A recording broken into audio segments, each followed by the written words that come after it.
Hello there, and welcome to Adventures in Knitting with Jen, episode 3. Um, my name is Jen, and I am a teacher in Northern Ontario. And when I'm home, I'm outside of Ottawa with my brother and his wife and 5 kids, and I live with my mom as well. So, at this point, I had been really hoping to say that we were going to be back to in-person teaching. Unfortunately, not yet. The community where I work was really good at keeping the sea out, but it over Christmas it finally did make its way in, and so it's just too hard to have in-person in class. Logistically, it would just be too hard. And thankfully, so far, mostly mild cases, and the cases have gone down.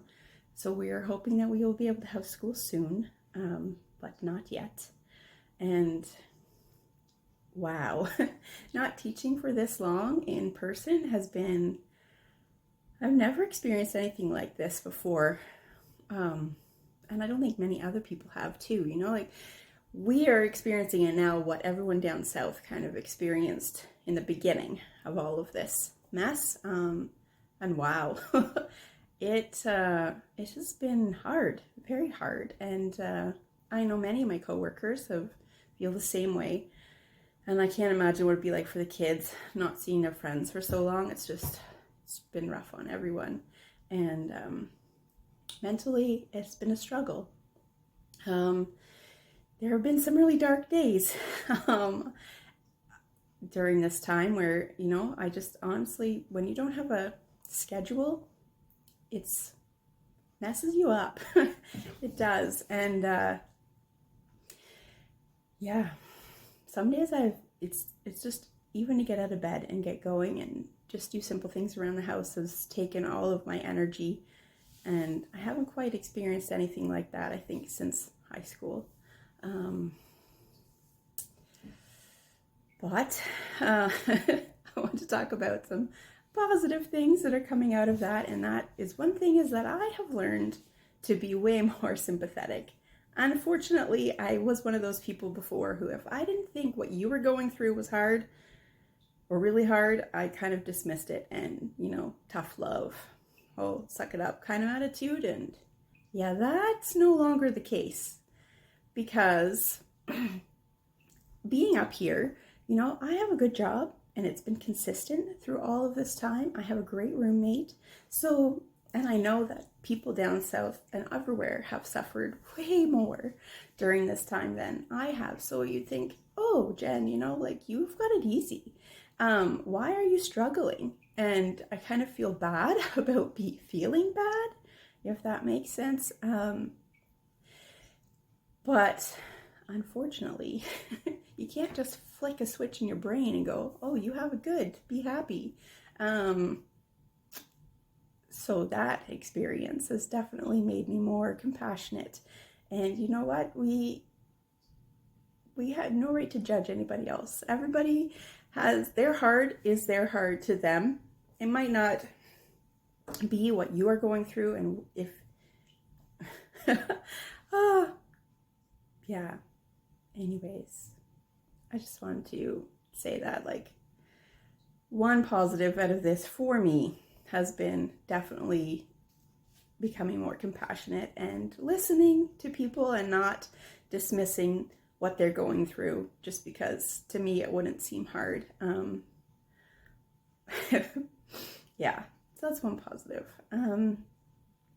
2 things that have helped me throughout this whole last couple months to keep going is, one of them is my faith. Definitely.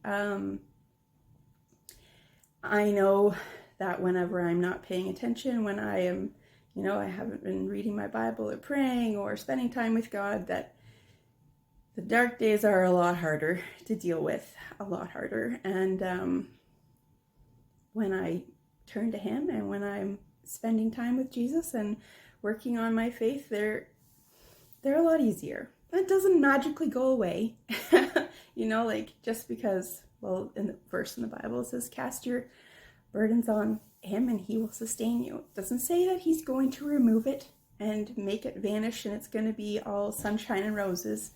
But yeah, I definitely have felt that extra strength during this time, and it's made it a lot easier to keep going. And yeah, I couldn't have survived the last couple months without God and my faith, for sure. Yeah. Second thing, and the reason for this podcast, is knitting. When I'm struggling to get out of bed in the morning, honestly, knitting is what gets me out of bed, because I'm thinking about a project that I want to start, or I want to finish, or some section I want to do, or a pattern I want to look up, and that gets me out of bed. And the podcast kind of helped. The whole idea for that too was to kind of give me goals and deadlines and stuff to keep going through all of this time. So yeah, we're gonna make it. We'll make it through this, and I hope that you have found something that can help you through all of this craziness. Yeah, I wouldn't be here without my relationship with Jesus or my knitting, to be honest. So, on to the knitting. What I'm wearing. All right, this is called the Basic Raglan, and it is a pattern by Joji Locatelli. She's from Argentina.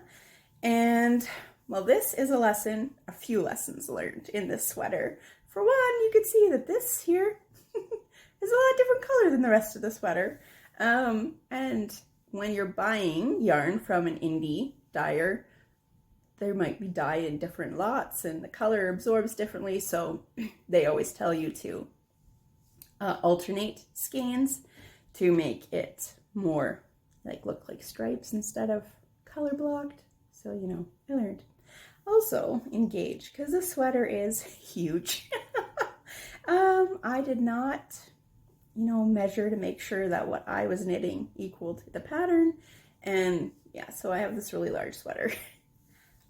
But the reason I'm wearing that today is because I am actually knitting this sweater again. And this is the same pattern. This is the Basic Raglan, but much different, obviously. And it fits a lot better. I've already tried it on and it's not as big because I actually made a gauge swatch. And yeah, also you can see here, if you didn't know, you wouldn't know. It's not supposed to look like that, but I didn't know how to do increases properly when I knit this sweater, and now I do. So you can see that it looks very different. Yeah, so I am on my way to getting this. I'm going to work hard on it and try to have it finished for next episode. So, other finished object that I'm really proud of is my cowl. This is called Take Flight from the Knitting Expat, and this thing took forever. I had originally thought that maybe I would sell it, and because in the winter sometimes we do a Christmas fair here, but the amount of time this took and the yarn that it used, I would have to charge like $70 in order to make it worth, selling. And so no, it's mine. I'm keeping it. It is my colors, so. And I'll just show you. This is what it looks like. I'm really happy with it. And underneath the coat, stays nice and warm. And yeah, I'm really pleased. So that is Take Flight by the Knitting Expat. And the yarn is from Polka Dot Creek, which they have a little yarn store out west. So I'm really happy with that. Sometimes when I'm knitting big projects, I just need a little palette cleanser, something quick to finish to kind of keep me motivated to going. And so between the cowl and that sweater was a lot of knitting. So I made this. And this is called the Grains headband. It's huge. It's used super bulky yarn, which is really fun. And yeah, so Greta here spouting a new headband. And well, her head is like a child-size head, so it's actually would fit an adult. But yeah, so those are my finished objects. Going on to my works in progress, which I have a few here. I already talked about my sweater. And I started another cowl. So this one is much different. One day I would like to design something myself, and I'm not quite, there that I could do a sweater or something like that. But I was thinking a cowl first, so it's kind of why I'm playing around with these different patterns just to see, because this is very different. This is a lot smaller, stitches around, so it's going to be a lot tighter on you. And it's not knit with color work, it's knit with slip stitches. So this pattern is all made by slipping stitches. So you're only knitting with one color each round, which is great because it goes by a lot quicker. This will be finished a lot sooner than that other one. That other one took forever. Yeah, so far. This yarn is from the Creative Knitter. She has a little shop in Southern Ontario. And it's chocolate swirl and rose gold. So I'm excited to see. The pattern is called Slip Away, and the Slip Away cowl, and it's by the Crazy Sock Lady. So, oh, my socks. Yes, I finally finished my socks. My Deck the Halls socks, DK weight, so it's a lot thicker. These are really comfy, cozy. And the yarn is from Alley Cat Yarns. She is from Ottawa. Really love her yarn. And that. All right, so my last work in progress are these socks.